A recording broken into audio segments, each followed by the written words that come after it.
नमस्कार, बहुत स्वागत है आप सभी का बीएस टीवी में। मैं हूं आपके साथ विवेक पांडे। क्योंकि अब बात होगी देश प्रदेश की सियासत की, बात होगी सियासत के सियासतदानों की, बात होगी राजनीतिक उठापटक की, प्रदेश के तमाम राजनीतिक मुद्दों की। इन्हीं किस्सों को लेकर आए हैं हम हमारे इस खास कार्यक्रम बात सियासत की में।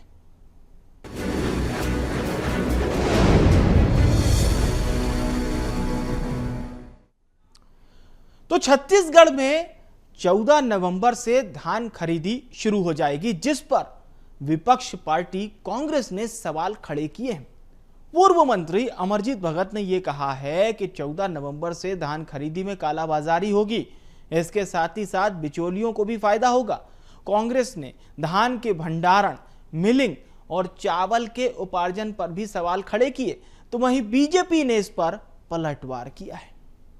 छत्तीसगढ़ में धान खरीदी पर सियासी दनादन शुरू हो गई। प्रदेश में 14 नवंबर से धान खरीदी केंद्र शुरू होने जा रहे हैं, लेकिन उससे पहले धान खरीदी का मुद्दा राजनीति का केंद्र बन गया। पूर्व मंत्री अमरजीत भगत ने 14 नवंबर से धान खरीदी शुरू करने पर भाजपा सरकार को कटघरे में खड़ा किया। अमरजीत भगत ने कहा कि 14 नवंबर को धान खरीदी शुरू करने से धान की कालाबाजारी तो होगी, साथ ही बिचौलियों को भी इससे फायदा होगा। कांग्रेस ने धान के भंडारण, मिलिंग, चावल के उपार्जन पर भी सवाल उठाए हैं। इसके अलावा भंडारण की व्यवस्था और कार्य योजना सवालों के घेरे में है। खरीदी केंद्रों और संग्रहण केंद्रों पर धान की सुरक्षा, इसके अलावा अन्य व्यवस्थाओं पर भी निशाना साधा है। अपने समय में रिकॉर्ड बनाया था और जो चुनौती थी सबको हम लोग उसको फेस किए थे। किसानों को ज्यादा सुविधा दिए थे, किसानों से ज्यादा धान खरीदे थे, किसानों को आगे बढ़ाने के लिए हम हर कदम उठाए थे जो आवश्यक। एक दिन में कितना खरीदोगे? पहले हमने अगर खरीदी का टारगेट बढ़ाया तो हमने केंद्र बढ़ाया, सुविधाएं बढ़ाई। हम ई टोकन का व्यवस्था किया, मोबाइल से टोकन वो करने का। आपने इसमें कहाँ पर लिबर्टी दी है, क्या सुविधा में विस्तार किया है? ना धान खरीदी केंद्र बढ़ाया है, ना अपना समय में वृद्धि किया है। उधर कांग्रेस के आरोपों पर मंत्री श्याम बिहारी जायसवाल ने काउंटर पलटवार किया। उन्होंने कहा कि साय सरकार किसानों का एक एक दाना खरीदेगी। उन्होंने कांग्रेस शासन पर भी जमकर निशाना साधा। कहा कि 110 लाख मीट्रिक टन से ऊपर कांग्रेस ने कभी धान नहीं खरीदा, लेकिन बीजेपी की सरकार आने के बाद 145 लाख मीट्रिक टन की धान खरीदी हुई। कांग्रेस के समय में किसानों का शोषण हुआ करता था, कालाबाजारी होती थी, किसानों को दरबदर की ठोकरें खानी पड़ती थी, उन्हें 2 सालों का पिछला बोनस भी नहीं दिया। कांग्रेस को किसानों के बारे में बोलने का कोई हक नहीं है। जब उनकी सरकार थी तो 1,10,000 लाख मीट्रिक टन से ऊपर धान नहीं खरीद पाई। जब हमारी सरकार पिछले बार आई तो चुनाव के पहले धान खरीदी कहाँ हुआ था। हमारी सरकार आने के बाद हम लोगों ने 145 लाख मीट्रिक टन धान, लगभग उसका 1.5 गुना से थोड़ा सा कम हम धान खरीदे। क्या बात करेंगे अमरजीत भगत जी, उनके समय में खुद ही इतना कालाबाजारी था, किसानों का शोषण हो रहा था, किसानों को दर दर की ठोकर खाने पड़ती थी। 2 साल का पिछला बोनस उन्होंने नहीं दिया। कांग्रेस को किसानों के बारे में बोलने का किसी प्रकार का उनके पास हक नहीं है। उन्होंने किसान का शोषण किया है। फिलहाल छत्तीसगढ़ में 14 नवंबर से धान खरीदी शुरू होने जा रही है। 3100 रुपए प्रति क्विंटल के समर्थन मूल्य पर प्रति एकड़ 21 क्विंटल धान खरीदी की जाएगी। 31 जनवरी 2025 तक किसान धान बेच सकेंगे। सरकार ने इस बार 160 लाख मीट्रिक टन धान खरीदी का टारगेट सेट किया। अब कांग्रेस की मांग है कि सरकार को 200 लाख मीट्रिक टन धान खरीदना चाहिए। इससे पहले कांग्रेस ने 1 नवंबर से धान खरीदी शुरू करने की मांग की थी। वहीं इस बार इलेक्ट्रॉनिक तौल यंत्र के जरिए धान की खरीदी होगी, टोकन सिस्टम भी लागू होगा। लेकिन धान खरीदी का ये सिस्टम कांग्रेस को रास नहीं आ रहा है। अब देखना होगा कि धान खरीदी पर ये सियासी रार कहां जाकर थमती है। Bureau report BS TV. तो दूसरी ओर झारखंड में चुनावी जोर शोर बहुत तेज है। बीजेपी के तमाम स्टार प्रचारकों ने चुनाव में अपनी पूरी ताकत झोंक दी है। मध्य प्रदेश के मुख्यमंत्री डॉक्टर मोहन यादव भी लगातार भाजपा उम्मीदवारों के पक्ष में चुनाव प्रचार कर रहे हैं। मुख्यमंत्री डॉक्टर मोहन यादव ने हेमंत सोरेन सरकार पर जमकर निशाना साधा, साथ ही कांग्रेस को धर्म विरोधी भी बताया। एक खास रिपोर्ट आप देखिए। झारखंड में चुनावी शोर तेज हो गया है। बीजेपी के स्टार प्रचारकों ने पूरी ताकत झोंक दी है। मध्य प्रदेश के मुख्यमंत्री डॉक्टर मोहन यादव ने भी भाजपा प्रत्याशियों के पक्ष में प्रचार किया। इस दौरान मुख्यमंत्री ने सरैयाहाट सारथ में सभा को संबोधित किया। मुख्यमंत्री ने हेमंत सोरेन सरकार पर जमकर निशाना साधा। उन्होंने कहा कि झारखंड को पाकिस्तान बना दिया गया है। मौजूदा सरकार के दौर में बांग्लादेशी घुसपैठियों की तादाद बढ़ी है। बांग्लादेश से घुसपैठ के साथ झारखंड में आबादी का अनुपात बदला है। घुसपैठ के कारण झारखंड की डेमोग्राफी बदल गई है। यह प्रदेश के लिए काफी खतरे की बात है। झारखंड को बचाने के लिए घुसपैठियों को बाहर करना होगा। सोरेन सरकार और कांग्रेस झारखंड को बांग्लादेश बनाना चाहती है। वहीं उन्होंने प्रधानमंत्री नरेंद्र मोदी की जमकर तारीफ की। साथ ही सोरेन सरकार और कांग्रेस को धर्म विरोधी बताया। उन्होंने धारा 370 और राम मंदिर के मुद्दे पर कांग्रेस को जमकर घेरा। लेकिन ये कंस वाले लोग और कांग्रेस और सोरेन के लोग ये सब एक ही थैली के चट्टे बट्टे हैं, कोई अलग नहीं है। ये लगातार इस बात का विरोध कर रहे हैं कि नहीं अयोध्या हो गई, अयोध्या को भी नहीं मानते और मथुरा को तो मानते ही नहीं। आपके घर के आगे आए, आप पूछना उनसे कि भैया आप राम मंदिर का उद्घाटन हुआ, आप कहाँ गए थे, आप क्यों नहीं गए अयोध्या? ये आपके धर्म को मिटाना चाहते हैं। ये अपनी बहन बेटियों की इज्जत की आबरू लूटना चाहते हैं। बहन बेटियों के माध्यम से जमीन पे कब्जा करना चाहते हैं। ये झारखंड को बांग्लादेश बनाना चाहते हैं। इस चुनाव के दौर में मैं जवाबदारी के साथ कहना चाह रहा हूं, आज हमारी और आपके लिए एक ही लड़ाई होना चाहिए, चाहे जो हो जाए। बांग्लादेशी घुसपैठियों का झारखंड में जगह नहीं होना चाहिए। फिलहाल झारखंड में पहले चरण के चुनाव में गिनती के दिन बचे हैं। बीजेपी के स्टार प्रचारक पूरी ताकत झोंक रहे हैं। झारखंड की सियासत में पाकिस्तान बांग्लादेश की एंट्री हो गई। झारखंड के कई इलाकों में आदिवासियों की आबादी घट रही है। सीएम ने जनता से आह्वान किया कि बीजेपी के पक्ष में मतदान कीजिए। इसके साथ ही बीजेपी ने सोरेन सरकार की गलत नीतियों को मुद्दा बनाया। वहीं झारखंड में बांग्लादेशी घुसपैठ सवालों के घेरे में है। बीजेपी का तर्क है कि राज्य में मुस्लिम आबादी तेजी से बढ़ रही है। प्रदेश के कई इलाकों में डेमोग्राफी बदल गई। स्थिति ये है कि घुसपैठियों के कारण राज्य में हिंदुओं के पारंपरिक पर्व त्योहार भी खतरे में हैं। राज्य में हिंदू संस्कृति और परंपराओं को खत्म करने की कोशिश हो रही है। वहीं राम मंदिर निर्माण रोकने की साजिश को लेकर भी मुख्यमंत्री डॉक्टर मोहन यादव ने विपक्ष को कटघरे में खड़ा किया। कुल मिलाकर चुनाव में धार्मिक मुद्दों की बहार आ गई है। अब जनता किसे वोट देगी ये तो नतीजे ही बताएंगे। Bureau report BSTV। और जम्मू कश्मीर विधानसभा में हुए हंगामे की आंच मध्य प्रदेश तक आ गई है। प्रदेश बीजेपी ने कांग्रेस और नेशनल कॉन्फ्रेंस पर निशाना साध दिया। बीजेपी का आरोप दरअसल ये है कि जम्मू कश्मीर सरकार अवैधानिक काम कर रही है। इसी पर आधारित हमारी एक खास रिपोर्ट आप देखिए।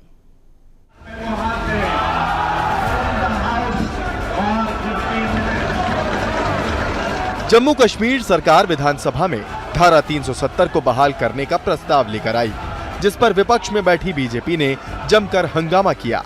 विधानसभा में धक्का मुक्की तक हुई। इसी हंगामे पर अब बीजेपी हमलावर हो चुकी है। मध्य प्रदेश में भी बीजेपी ने जम्मू कश्मीर सरकार पर जमकर निशाना साधा। प्रदेश बीजेपी अध्यक्ष VD शर्मा ने कहा कि धारा 370 के हटने से जो शांति आई थी वो इनकी सरकार के आने के बाद से समाप्त हो गई, क्योंकि जब से यहाँ नई सरकार बनी है तब से अशांति छाई है। कश्मीर में युवाओं के हाथों में जिस प्रकार से आज जो वातावरण कश्मीर का बना है, उन युवाओं के साथ फिर कांग्रेस उसी पत्थरबाजी को ले जाने का प्रयास कर रही है। इसलिए आज भारतीय जनता पार्टी पूरा देश जम्मू कश्मीर के अंदर धारा 370 और 35A को फिर लाने के नेशनल कॉन्फ्रेंस के प्रस्ताव जो कांग्रेस के समर्थन से आ रहा है, देश को तोड़ने का कुचक्र फिर से रचने का प्रयास हो रहा है। VD शर्मा ने कहा कि जम्मू कश्मीर सरकार ने असंवैधानिक तरीके से धारा 370, 35A की बहाली के लिए विधानसभा में जो प्रस्ताव पारित किया वो राष्ट्र, दलित और संविधान विरोधी है। कांग्रेस जम्मू कश्मीर में अमन चैन नहीं बल्कि दहशतगर्दी चाहती है। ऐसी धारा 370 को जो दलित विरोधी थी उसे समाप्त करने का काम प्रधानमंत्री नरेंद्र मोदी और अमित शाह जी ने किया। भारतीय जनता पार्टी की सरकार ने किया। जम्मू कश्मीर के अंदर गुर्जर, हमारे अनुसूचित जाति के भाई और बहन, उनको आरक्षण देने का काम भारतीय जनता पार्टी की सरकार ने जब वहां पर किया, तो इस प्रावधान में उस आरक्षण को समाप्त करने का काम भी क्या राहुल गांधी और कांग्रेस इसका समर्थन कर रही है? जम्मू कश्मीर मामले को लेकर बीजेपी कांग्रेस पर हमलावर है। यही वजह है कि सभी दिग्गज मामले में बयानबाजी कर रहे हैं। जहां निशाने पर कांग्रेस है और सियासत का शोर पूरे देश में सुनाई दे रहा है। बीजेपी कांग्रेस से सवाल कर रही है कि क्या धारा 370 हटाकर जम्मू कश्मीर को पहले जैसा बनाने की साजिश रची जा रही है। जो इसके हाथ में वो हाथ है। बीएसटीवी के लिए भोपाल से मनोज राठौर की रिपोर्ट। और मध्य प्रदेश बीजेपी को यह अनुमान जताया जा रहा है कि नए साल में नया प्रदेश अध्यक्ष मिल जाएगा। संगठन स्तर पर इसकी तैयारियां भी शुरू हो गई हैं। यह नाम चौंकाने वाला भी हो सकता है और इस पर कई फॉर्मूले भी लागू हो सकते हैं। फिलहाल नए नाम पर महामंथन जारी है। आखिर किसकी होगी ताजपोशी, जानने के लिए देखिए हमारी ये खास रिपोर्ट। मध्य प्रदेश में बीजेपी के नए प्रदेश अध्यक्ष के लिए हलचल तेज हो गई है। पार्टी में चुनावी संगठन की प्रक्रिया जारी है। संगठन के चुनावों के तहत फिलहाल मंडल और जिला अध्यक्षों के चुनाव होंगे और उसके बाद ही प्रदेश अध्यक्ष के चुनाव होंगे। वर्तमान प्रदेश अध्यक्ष वीडी शर्मा अपने 2 कार्यकाल पूरे करने वाले हैं। संगठन के प्रोग्राम के चलते जनवरी में मध्य प्रदेश में बीजेपी को नया प्रदेश अध्यक्ष मिल जाएगा। मंडल अध्यक्ष के चुनाव 15 नवंबर तक और जिला अध्यक्ष के चुनाव 15 जनवरी तक पूरे हो जाएंगे। इसके बाद प्रदेश अध्यक्ष के चुनाव की शुरुआत होगी। इसके साथ ही फरवरी तक बीजेपी को नया राष्ट्रीय अध्यक्ष भी मिल सकता है, क्योंकि जेपी नड्डा भी 2 कार्यकाल पूरे कर चुके हैं।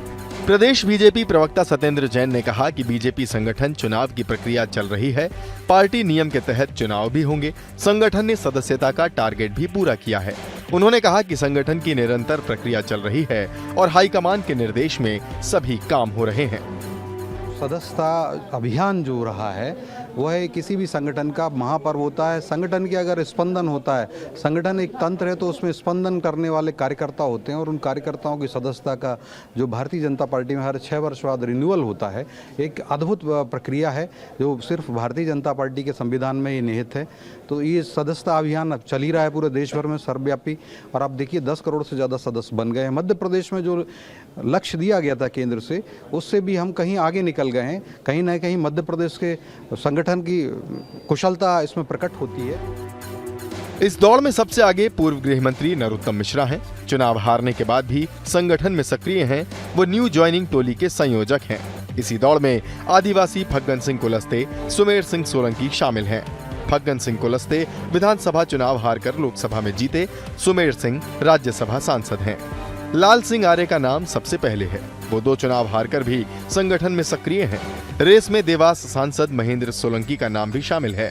सोलंकी ने सरकारी नौकरी से इस्तीफा देकर लोकसभा का चुनाव लड़ा था। हाईकमान हर बार चौंकाने वाले फैसले देता है। इस बार भी किसी नए चेहरे का नाम सामने आ सकता है। प्रदेश बीजेपी को पहली बार महिला अध्यक्ष भी मिल सकती है। महिला चेहरे की बात करें तो बुरहानपुर से विधायक और पार्टी की सीनियर लीडर अर्चना चिटनिस, सागर सांसद लता वानखेड़े, सीधी विधायक और पूर्व सांसद रीति पाठक जैसे नाम भी सामने आ सकते हैं। बीजेपी का सदस्यता अभियान 2 सितंबर से 25 सितंबर और 1 अक्टूबर से लेकर 15 अक्टूबर तक 2 बार चला। इसके बाद 16 अक्टूबर से 31 अक्टूबर तक सक्रिय सदस्यता अभियान चलाया गया। अब पार्टी का फोकस बूथों के गठन पर है। 14 से 20 नवंबर तक 65,000 बूथों का गठन होगा। इसके बाद का कार्यक्रम राष्ट्रीय स्तर से तय किया जाएगा। बीजेपी के संगठन पर्व पर प्रदेश कांग्रेस प्रवक्ता जितेंद्र मिश्रा ने निशाना साधा है। देखिए, भारतीय जनता पार्टी का सदस्यता अभियान आपने देखा। भारतीय जनता पार्टी के नेता अजय बिश्नोई जैसे उसकी पोल खोल रहे हैं। किस तरीके से ठेकेदारों के जुम्मे करके सदस्यता बढ़ाने का काम भारतीय जनता पार्टी करवा रही है, इसका खुलासा भारतीय जनता पार्टी के अनेक नेताओं ने किया है। उनके पास ठेकेदारों के फ़ोन आए कि आप पैसे दे के सदस्यता बनवा लीजिए। निश्चित तौर पर भारतीय जनता पार्टी परेशान है अपनी सदस्यता को लेकर के। जिस तरीके से उन्होंने दूसरे दल के कार्यकर्ताओं को अपनी पार्टी में ज्वाइन कराया है, उससे भारतीय जनता पार्टी का वो कार्यकर्ता जो दरी बिछाता था, जो झंडे लगाता था, नाराज हो गया है और इसी की वजह से अभी तक निगम मंडल की अध्यक्षों की घोषणा नहीं कर पाई। ये तय बात है कि नए साल में बीजेपी को नया प्रदेश अध्यक्ष मिल जाएगा। इसके संकेत हाईकमान से भी प्रदेश बीजेपी को मिल चुके हैं। वर्तमान अध्यक्ष बीडी शर्मा का कार्यकाल सफल रहा, इसे हाईकमान ने भी माना। अब संगठन पर्व चल रहा है और इसके तहत संगठन के चुनाव बूथ से लेकर प्रदेश स्तर पर होते हैं। इस प्रक्रिया में ज्यादा समय नहीं बचा है। ऐसे में कहा जा रहा है कि नए साल में बीजेपी के लिए प्रदेश अध्यक्ष का चेहरा चौंकाने वाला, सरप्राइजिंग और संघ संगठन की पसंद वाला या फिर महिला नेत्री वाला हो सकता है। BSTV के लिए मनोज राठौर की रिपोर्ट। प्रदेश की मोहन सरकार पैसा कानून के प्रभावी क्रियान्वयन पर अपना पूरा फोकस करे हुए है। मुख्यमंत्री डॉक्टर मोहन यादव ने पैसा कानून को धरातल पर उतारने के लिए टास्क फोर्स का पुनर्गठन किया है। कानून के जरिए मूलभूत संरचनाओं को बेहद मजबूत किया जा रहा है। इसी पर आधारित ये स्पेशल रिपोर्ट आप देखिए। मोहन सरकार पैसा कानून के प्रभावी क्रियान्वयन पर फोकस कर रही है। सीएम मोहन ने पैसा कानून को धरातल पर उतारने के लिए टास्क फोर्स का पुनर्गठन किया। अब कानून के जरिए मूलभूत संरचनाओं को मजबूत किया जाएगा। अब ट्राइबल मिनिस्टर और बाकी मिनिस्टर्स मिलकर इसमें कदम ताल करते हुए नजर आएंगे, काम करेंगे। जाति प्रमाण पत्र से लेकर गांव के विकास कार्य करने का मौका मिलेगा। स्कूल, कॉलेज, हॉस्पिटल, लैंड सुरक्षित करने के लिए भी काम किया जाएगा। इस टास्क फोर्स में कुल 13 सदस्यों को शामिल किया गया। मुख्यमंत्री डॉक्टर मोहन यादव की अध्यक्षता में टास्क फोर्स बनाया गया है। इस फोर्स में पंचायत एवं ग्रामीण विकास मंत्री प्रहलाद पटेल, जनजातीय मंत्री विजय शाह, वन मंत्री रामनिवास रावत उपाध्यक्ष बनाए गए हैं। मध्य प्रदेश के मुख्य सचिव अनुराग जैन पदेन सचिव होंगे।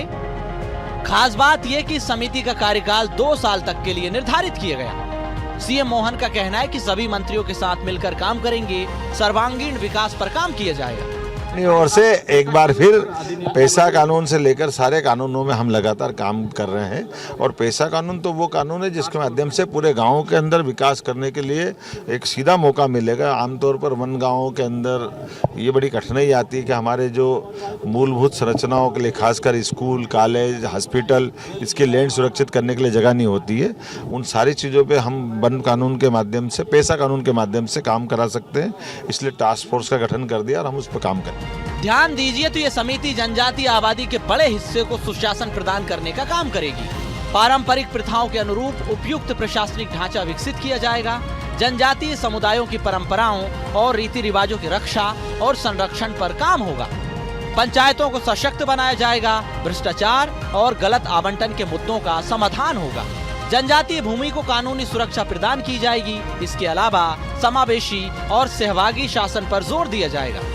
वहीं विभिन्न सरकारी योजनाओं के लिए लाभार्थियों की पहचान भी की जाएगी। पैसा कानून का मुख्य उद्देश्य पिछले अन्यायों को सुधारना है।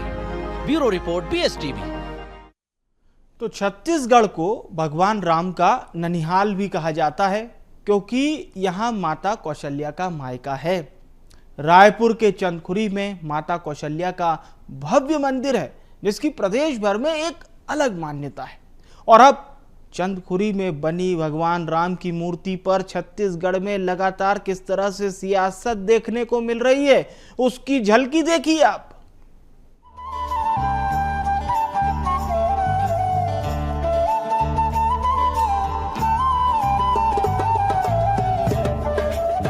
छत्तीसगढ़ में जब कांग्रेस की सरकार थी तो तत्कालीन सीएम भूपेश बघेल ने छत्तीसगढ़ में राम वन गमन पथ की शुरुआत की थी और इस योजना में वनवास काल के दौरान प्रभु राम छत्तीसगढ़ के जिन जिन इलाकों से होकर गुजरे थे उस जगह को तत्कालीन सरकार पर्यटन धर्म स्थल के रूप में उसे विकसित करने की योजना में थी।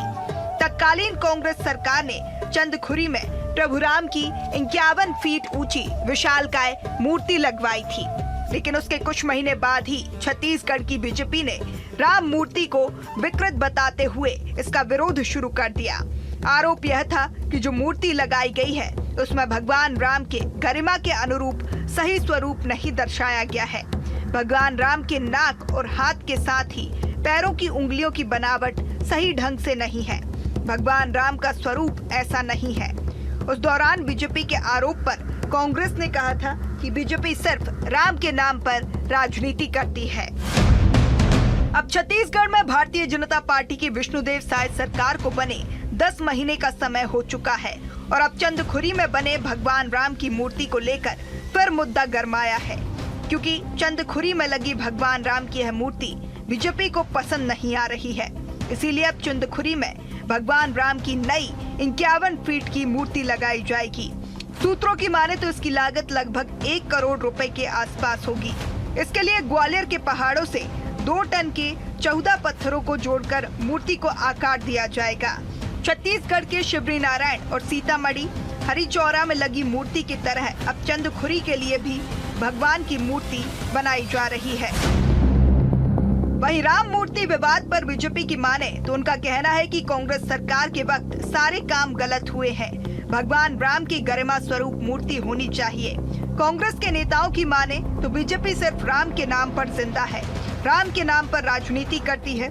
कांग्रेस से गुंडरदेही विधायक कुंवर सिंह निषाद ने निशाना साधते हुए कहा कि छत्तीसगढ़ के लोगों में आस्था है, पत्थर को भी भगवान मानते हैं। किसी ने यह नहीं देखा कि उनका स्वरूप कैसा है, केवल लोगों में आस्था थी।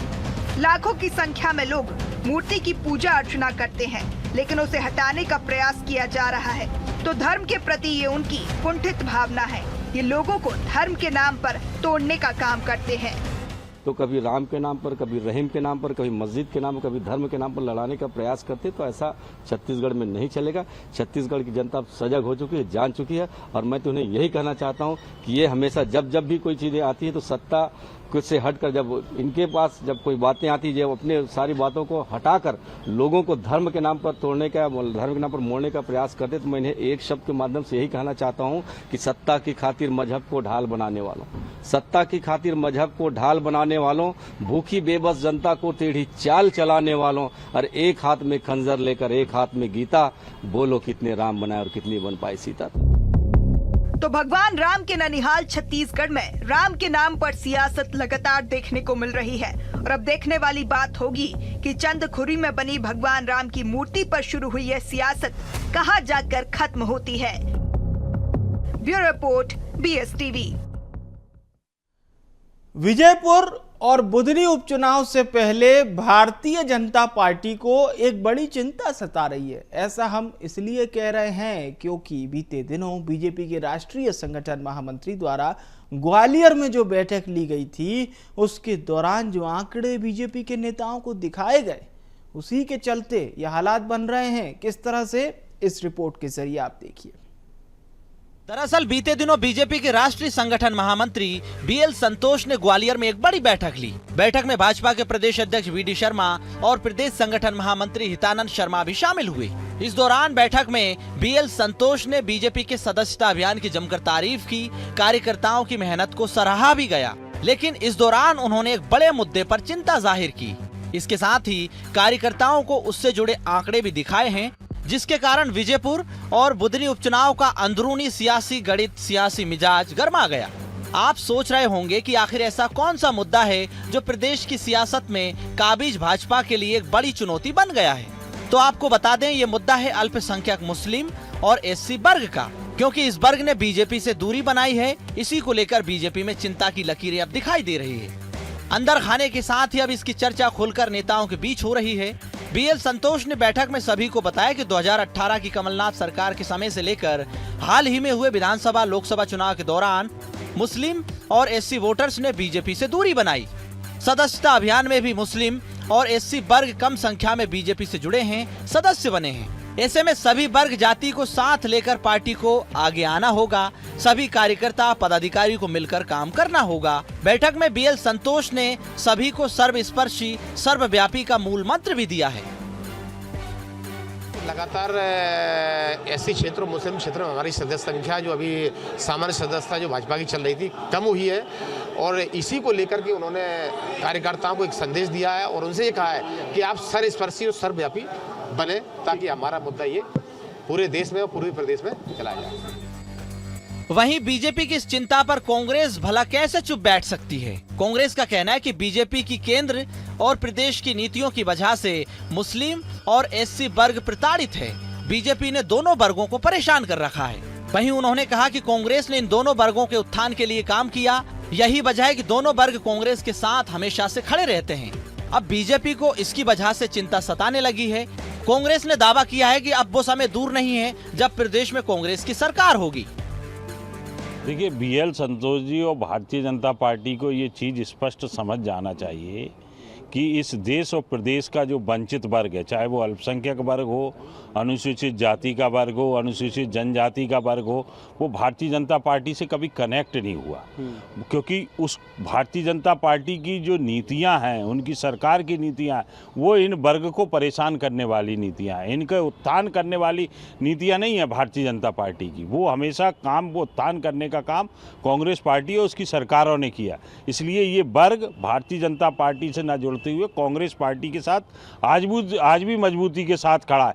ठीक है, साम दाम दंडभेद करके परिणाम चुनावों के अपने पक्ष में भारतीय जनता पार्टी कर लेती है, परंतु आने वाले समय में इतना लंबा मार्जिन रहेगा कि भारतीय जनता पार्टी को समझ में आ जाएगा और कांग्रेस पार्टी की सरकार देश और प्रदेश में बनेगी।